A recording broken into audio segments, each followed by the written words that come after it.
What's up, everyone, and welcome back to the Clone Wars Chronological Rewatch. Today we're finishing up Season 5 with the episode The Wrong Jedi, the end of Ahsoka's trial arc. I don't know what to call this arc, the Ahsoka's frustration arc. How did you like this episode, now that I already know how you felt about it? But Yeah, I really enjoyed this episode and the entire arc as a whole. It explains so much, but yeah, really frustrating stuff. The whole time you were just like, this is so frustrating. Because you watch all of the Clone Wars and you see Ahsoka grow so much as a person, as a Jedi, and how she connects with the other Jedi, and then they all freaking turn on her, except for Anakin, of course, but the other Jedi are just being jerks this whole arc. I mean, even Obi-Wan, to a degree, he's the only member of the council that is like, surely we're not gonna do what Tarkin wants us to do. Tarkin wants Ahsoka to be kicked out of the Order so she can be tried as a citizen. And Obi-Wan's like, we can't do that. And they're like, we have to. So says who? Yeah. This is just kind of an unprecedented event for them, so they're just kind of like, I don't know, kick her out, I guess. Yeah, it's very much just them being like, let's get this over with. This is kind of embarrassing. Like, oh no, a Jedi bombed the Jedi Temple, and it's like, let's just try to sweep this under the rug as fast as we can. Which we know the Jedi are good at doing. It's interesting that, now we're in the High Republic, and we're learning about a similar event that the Jedi did something. They messed up, and they hit it. And something happened on Dalnab, and we'll figure it out eventually. We don't talk about Dalna. It's interesting seeing them kind of do this thing. It's frustrating to see Obi-Wan not take a stronger stance and just kind of like sit there and let it happen. Yeah. But, and it's, I'm constantly thinking about Obi-Wan now with his show coming up, and I wonder if that's just another thing that we'll see him kind of like thinking about in his time on Tatooine, just like, I let so many people down. I let Ahsoka down. I let Anakin down. Like, it's just adding to all of his trauma, which is a lot. It's interesting that we didn't get to see this. I'll try to remember to link to this in the cards, but Cinematic Captures has recreated one of the unfinished arcs where Obi-Wan and Anakin discuss Ahsoka leaving, and how Obi-Wan's like, don't worry, Anakin, you'll never disappoint me. But he's being a little harsh towards Ahsoka, and I think that it's just about her making her choices, and we have to live with that. And it's like, I think that he's trying to convince himself that was the right thing, but it wasn't. Yeah. But yeah, that's all building into the theme of this episode, which is never give up hope, no matter how dark things seem. And Ahsoka and Anakin are really the two people exemplifying this, where Anakin does not give up on Ahsoka. He's like, I know you didn't do this, and I'm going to clear your name.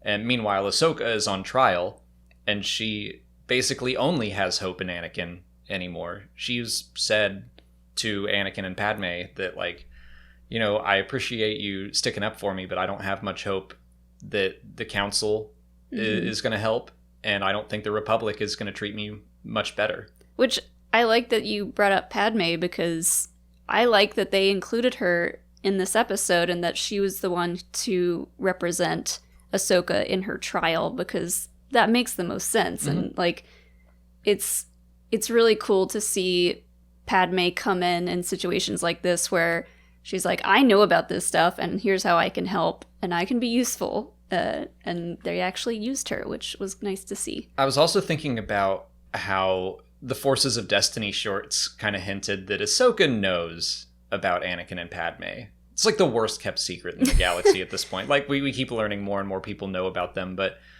yeah, it's just a nice touch seeing that, these people that have trust in each other are going to keep having each other's backs. Meanwhile, the Jedi have been so affected by this war that they're losing trust in each other. Yeah. That's why Jedi shouldn't be generals and in charge of an army.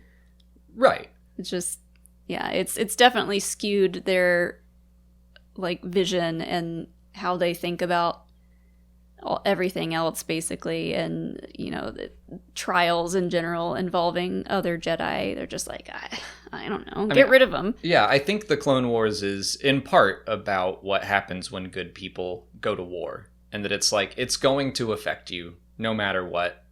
It's hard to not lose yourself or lose who you are, and that was Palpatine's whole thing of like putting the Jedi in this lose-lose position where, no, they shouldn't be in charge of the clones, but who then? Mm-hmm. Like they need someone to lead them, and it's like if they just sit the war out, then people will be like, the Jedi don't care, and if they join the war, they're gonna lose who they were in the first place. So like it was an unwinnable situation. Yeah, and one of the most frustrating parts is when they find out who the real person was. They find out it was Barriss, and they're like trying to get Ahsoka to come back, and Mace Windu basically is like, well, this was the real test. Yeah, oh man, that part, it's hard to root for any of the Jedi in that room. Like even Plo Koon. I like you, Plo Koon, but they're all like, oh, good job, Ahsoka. Like, we knew you could handle this.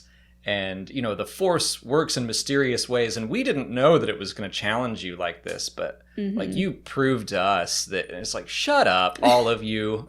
Yeah. They're embarrassed by how wrong they were. It's so empty and hollow. Yeah. And how far all of this went. And, yeah, like how Ahsoka almost got kicked out of the Order at the last minute. I mean, she did. They kicked her out. Yeah. And she refused to come back. Yeah.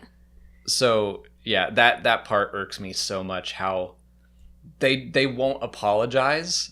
They're like, this was actually a good thing, Ahsoka. Like, oh, that rankles me. Yeah. If she had been a little bit younger and had a little less experience, she probably would have gone back to the Jedi Order, and this probably would have scarred her for life and made, the rest of her time there miserable. So I wish I could remember who said this on Twitter, because it was a really nice observation. But when Ahsoka leaves, Anakin runs after her, and then Obi-Wan like moves to go after Anakin, and Plo Koon kind of grabs him and holds him back. And it's like this illustration of literally the Jedi Order and the rules and everything holding Obi-Wan back. And he has that impulse to be more compassionate like Anakin, but he just can't quite get there. Mm-hmm. And I was like, that's a good catch, whoever said that on Twitter. Whoever you are. Yeah. It's weird that this was almost like the series finale. Mm-hmm. I think it kind of would have worked, because it would have explained, where Ahsoka was in Revenge of the Sith. That was like the big thing of like, Anakin didn't have a Padawan. Where was she in Revenge of the Sith? It's like, well, she left the Order. Okay. And it also kind of shows you, it's a nice little button on the Jedi Order changing and how they have fallen from who they once were. But how would you have felt if this were like the end? Pretty bummed. It's such a stark change from the rest of the arcs and the rest of the seasons and the story, and it happens so quickly, and like suddenly there's Barriss being a bad guy. It just happens too quickly, and yeah, this would have been a terrible ending to the show.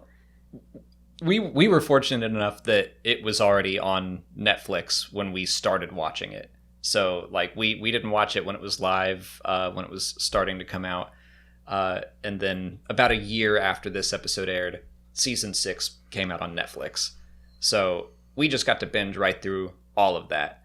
But even then, like, the end of Season 6 is kind of, like, nothing compared to the way Season 7 ends. Thank goodness they got to wrap it up. Yeah, well, there's so many other, like, unexplained things that they needed to wrap up, which, I mean, they didn't get to wrap up every little thing in the next coming seasons, but there just would have been so many unexplained things involving the other Jedi and just like other characters in general. Yeah, like Asajj would have, I mean, that's a nice story that got wrapped up, and I love that book, but still part of me is like, I hope we get to see that on screen someday. That feels like an important story to have in the Clone Wars.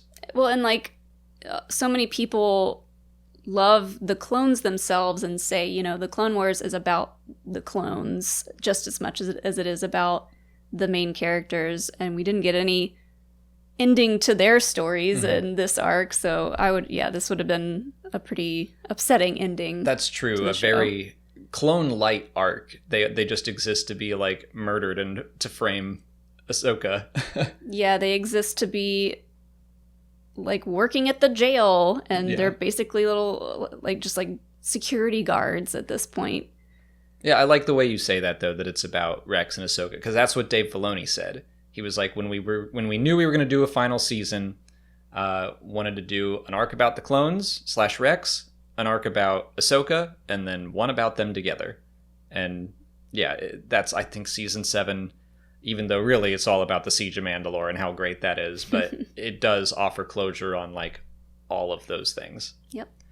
But yeah, we're done with season 5 in our chronological rewatch. So next time we're going to start with season 6 and the conspiracy episodes. But if you haven't already, please like this video, subscribe to the channel. Follow us on Twitter, Instagram, Facebook, and TikTok. And consider checking out our Patreon page. As always, thanks for watching, and may the Force be with you.